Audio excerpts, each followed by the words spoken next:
Pour ne rater aucune de nos vidéos, n'oubliez pas de vous abonner et d'activer la cloche. Alors chaque fois que je me suis présenté, j'ai gagné. Donc vous avez devant vous un champion qui va rencontrer d'autres champions. Il va falloir avoir qu'un seul vainqueur et j'ai l'intention que ce soit moi le vainqueur. Donc je me suis préparé pour ça. Je ne suis pas là pour faire de la figuration. Vous savez que c'est un long processus avant d'arriver à l'élection présidentielle. J'ai une carrière politique bien connue, commençant par la mairie, le conseil économique, la présidence de la chambre de commerce et d'industrie, un ministère, aujourd'hui député, avant de prétendre devenir président de la République. Vous êtes le candidat de quel parti politique? Parce qu'on a l'impression d'avoir une sorte de posture sans vraie cohérence, parce que vous êtes militant du PDCI, vous l'avez même rappelé et martelé aujourd'hui. Derrière vous, il y a de nouveaux mouvements qui se créent, notamment le plus célèbre, le CODE. Vous êtes candidat à l'élection présidentielle de Côte d'Ivoire. Sous quelle bannière? Alors, sous la bannière du CODE, puisque c'est le Congrès démocratique, qui est une coalition de plusieurs partis politiques qui ont décidé de porter ma candidature. Ce que j'ai accepté, parce que c'est l'union qui fait la force, et plus il y a de partis politiques qui m'accompagnent, mieux c'est. Il faut dire qu'une bonne partie des cadres du PDCI m'accompagnent également, parce que le PDCI est en train de tergiverser, et en train de faire un combat d'arrière-garde qui est perdu d'avance, parce que le candidat choisi par le PDCI ne remplit pas les conditions pour être candidat. Et comme nous sommes légalistes, nous poursuivons dans notre logique ma candidature et j'irai jusqu'au bout. Lamine Fofana.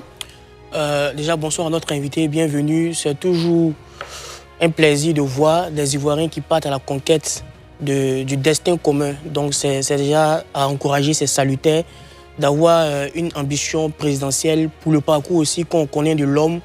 Autorité politique déconcentrée au titre de ministre, autorité politique décentralisée au titre de maire, autorité politique législative au titre de député. Il a plus ou moins gravi les échelons de la politique ivoirienne. Donc c'est en toute légitimité qu'aujourd'hui, M. Jean-Louis Bion peut prétendre à la présidentielle. Mais les préoccupations qui me viennent tout de suite, c'est que notre invité dit d'entame que toutes les élections auxquelles il a participé, il a gagné. Mais là, on parle de l'élection présidentielle. Et l'un des baromètres qu'on a pour pouvoir tester ou bien lire la crédibilité d'un homme politique, c'est de faire un débat de fond par rapport à l'adversaire le plus coriace que vous aurez certainement en face en la personne du président Alassane Ouattara. Alassane Ouattara en 2010, c'est 1 400 000 voix au premier tour. Alassane Ouattara en 2015, c'est 2 600 000 voix. Alassane Ouattara en 2020, c'est près de 3 600 000 voix. Donc quand on regarde la marge de progression de l'homme, on se dit que facilement, il peut avoir 4 millions de voix en 2025 si sa candidature est retenue. Dans un contexte où la liste électorale provisoire fait mention de 8 721 000 personnes, on se dit qu'avec les taux d'abstention, les bulletins blancs et nuls, on peut tourner autour d'un corpus de votants de 5 à 6 millions de personnes. Dans une réalité mathématico-logique où un Alassane Ouattara a déjà 4 millions ou 3 millions minimum de ses voix, est-ce que le ministre Jean-Louis Bion pense aujourd'hui qu'il a vraiment une chance de gagner? Et ça ne va pas nous servir un scénario Alassane Ouattara Kouadio Konon Bertien de 2020. Écoutez, il y a 4 autres millions à prendre. Eh bien, je vais puiser dans ces 4 autres millions à prendre. Vous avez dit qu'il y a 4 millions à peu près en projection pour Alassane Ouattara, sur 8 millions 700. Sur 6 millions, lorsqu'on enlève probablement les taux d'abstention et les bulletins blancs. Encore une fois, ce sont des estimations. Des estimations. Ce sont des estimations. Bon, de toutes les façons, je vais vous dire, une élection n'est jamais jouée avant que la campagne ne commence. Une élection n'est jamais jouée avant que le peuple n'ait entendu les candidats en lice. Et une élection n'est jamais jouée avant que le débat ne commence. Quand le débat politique commence, vous avez un certain nombre d'acteurs qui sont éliminés. Quand le débat politique commence, les Ivoiriens se disent « Ah, voilà la personne que nous attendons » et ils vont porter leur choix sur cette personne-là. En ce qui me concerne, c'est vrai, l'élection présidentielle est complètement différente, mais comme je dis, je me suis préparé et j'arrive à ce stade. Le président a un bilan à défendre, mais le challenger, c'est moi. Celui qui est en difficulté, c'est plutôt le président de la République. Pour une raison toute simple, c'est qu'il doit convaincre les Ivoiriens de lui accorder encore 5 ans. Et moi, je vais convaincre les Ivoiriens de m'accorder 5 ans, ne serait-ce que pour voir ce que je suis capable de faire. Donc nous sommes dans une configuration différente. J'arrive à un moment propice pour le changement. Les Ivoiriens attendent ce changement. Ce changement est voulu, il est attendu, il est même souhaité. Mélina Makissi. Bonsoir, monsieur Jean-Louis Billon. On a un peu l'impression que vous faites cavalier seul, alors qu'on sait qu'une élection en Côte d'Ivoire ne se gagne pas seule.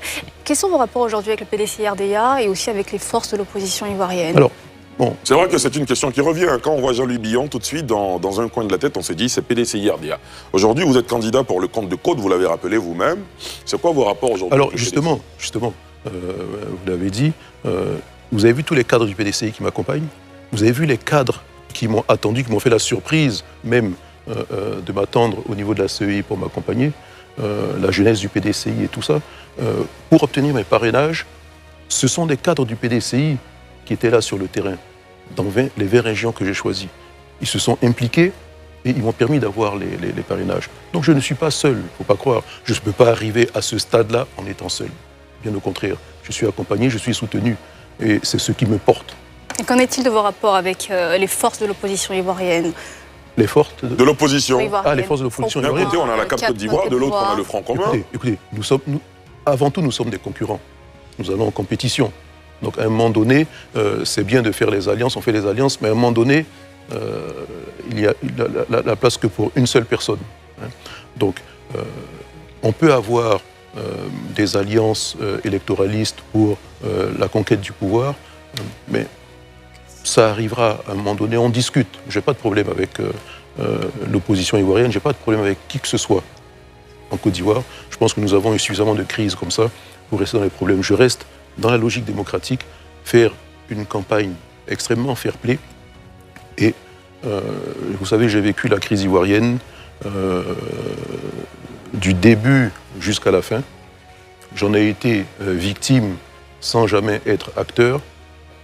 Et je sais que les Ivoiriens n'attendent qu'une chose, c'est la paix et la stabilité. Et je me battrai pour ça. Docteur Adjelou. Monsieur le ministre, bonsoir. Bonsoir. D'abord, félicitations pour le parrainage. De sources concordantes, on n'avait pas de doute sur les parrainages. Les Ivoiriens allaient forcément vous accorder leur parrainage. Ça, on le savait. Maintenant, avez-vous des regrets, monsieur le ministre, de ne pas pouvoir partir sous la bannière officielle du PDCI, parti pour lequel vous vous êtes toujours battu, monsieur le ministre? Deuxième question.